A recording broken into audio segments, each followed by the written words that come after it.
The academy hall stretched wide beneath, layered lights and banners from 100 worlds in silence, ruled as the gate seals opened and the war beast entered, on iron claws and folded. Muscle every species present felt it before seeing it as a pressure in the chest and a warning in the bones, because the creature was older than treaties and bred for judgment.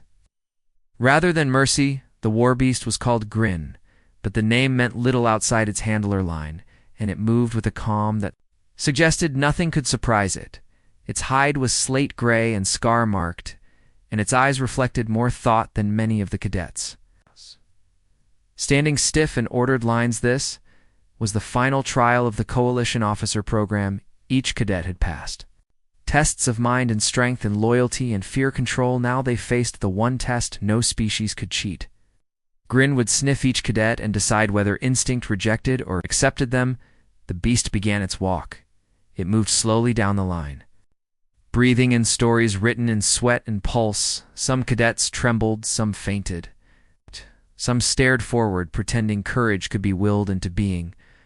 When Grin reached the first human cadet, it paused.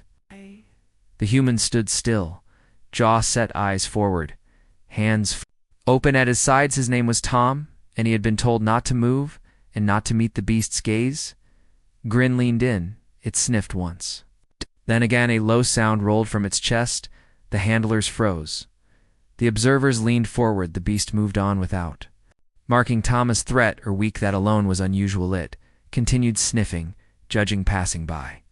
The time it reached the end of the line, something had shifted in the hall. Grin had lingered longer with the humans than any other group, not hostile, not wary, interested. Then the beast turned.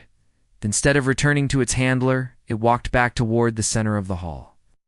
Toward the human section. Gasps rippled through the crowd. Security units raised weapons but did not fire. The handlers shouted commands in 3 languages. Grin ignored them. It approached the humans as a whole. It's not one cadet, but the cluster. It sniffed the air again and again, circling them.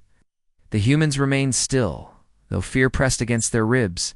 Then the war beast did something no record had ever shown. It sat directly in front of the human's back, straight head high, tail resting calmly on the floor. Silence became absolute. The handlers fell quiet. The observers stared. The instructors whispered to one another in disbelief. War beast behavior. This posture meant acknowledgement, not submission, not challenge, recognition. The lead handler stepped forward slowly and spoke Grin's command. Name the beast. Did not move. Handler tried again, voice shaking. Nothing. Grin remained seated, eyes focused on the humans as a group, not aggressive, not passive. Assessing Tom, felt a strange sense of pressure ease. The fear did not vanish, but it changed. It became something like focus, like readiness. One of the instructors whispered it. Theory. Another dismissed it as impossible. A third recorded every second war beasts were pack-bound creatures. They recognized hierarchy instinctively.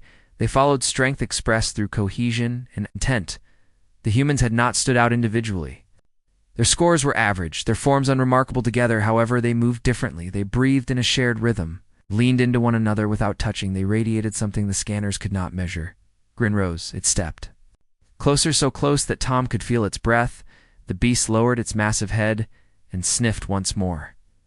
Then it turned its head slightly and made a short, sharp sound. A kaunsa. Handlers froze in horror. Its sound was used only to signal pack presence. Grin turned back to the humans and sat again. The hall erupted into stunned noise, commands, shouts, arguments. The trial was halted immediately. The humans were escorted out under heavy guard, not as prisoners, as unknowns. In a sealed chamber, the instructors argued while officials watched recordings frame by frame. The conclusion was unavoidable. The war beast had identified the humans as a pack alpha structure. Not one leader, a collective center. This had never happened before. Instructors brought the humans back. They were asked questions, tested again, scanned again. Nothing abnormal appeared. One scientist suggested the answer lay not in biology, but in behavior. Humans evolved as persistence, hunters, packs, survivors, problem solvers. Under stress, they bonded, quickly adapted without ceremony, challenged threat with shared resolve. To Grin, these traits aligned with pack alpha presence. Not dominance through force, but through reliability. The decision was made to test the theory. Grin was released into a controlled Exercise with the human unit present, the beast ignored all other cadets and positioned itself near the humans, matching their movement, watching their reactions. When a simulated threat appeared, the humans reacted as trained, covering one another. Calling warnings, adjusting roles without orders. Grin mirrored them, intercepting threats, blocking paths. Moving as part of the formation, the exercise ended early. Results were conclusive. The Coalition Council was informed. Some members panicked, others saw opportunity. Humans were not the strongest, not the fastest, not the most advanced, but they formed packs faster than any known species. They adapted hierarchy fluidly. They accepted responsibility collectively. Warbeast did not choose lightly. The Council issued a designation: human units would be classified as Pack Alpha of Trouble, a phrase borrowed from handler slang and adopted officially despite protests. Humans would serve as integration anchors in mixed species units where morale broke. They would stabilize where confusion spread. They would organize where fear ruled. They would advance together. Grin was returned to its handler line. Before leaving, it approached the humans one final time. It lowered its head, breathed in, then turned away satisfied. Tom watched it go, heart pounding. He did not feel pride, he felt weight. The humans had not sought leadership. They had simply been themselves across the coalition. New training manuals were written. New doctrines drafted, new warnings issued. If humans clustered, pay attention.